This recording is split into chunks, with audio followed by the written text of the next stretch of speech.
At the center of the market action today is the Russian ruble crash. What does that mean, and how does a currency collapse? Well, first of all, after a chaotic night of trading post new sanctions being announced, the ruble opened up immediately, losing 30% of its value. It's off those lows, but still getting hammered. Why? Two of the most painful moves. Some Russian banks, as Kayla mentioned, have been blocked from the SWIFT international payment system, and U.S. and Europe have cut off Russia from its currency reserves, which is its war chest of money that it's built up to prop up its currency at a time like this.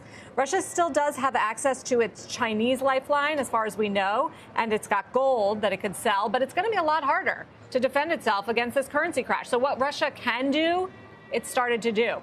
The central bank doubled interest rates to 20%, which can shore up currencies. It closed the stock market to prevent selling and put in place all sorts of capital controls, which are just limits on selling or getting capital to flee the country. And what it all means, it's a disaster for the Russian people. Their savings plummet. They see massive inflation. The prices of imports will skyrocket.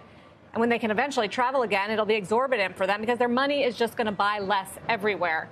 And there's also a growing chance of a Russian default. Russia is basically being cut off from the global economy.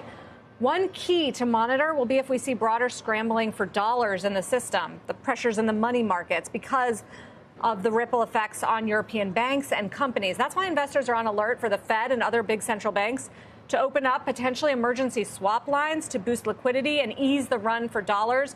Mike, we're not quite seeing that kind of extreme panic yet in terms of financial stress, but it is something that we're looking for and we're watching for. Right now, Russia's the 11th largest economy, which puts it behind South Korea. It's not the biggest trader. It's not the most important, and potentially that's why we're not seeing a broader effect. But we'll be watching because a currency crash, as we know, can be a financial crisis and an economic one.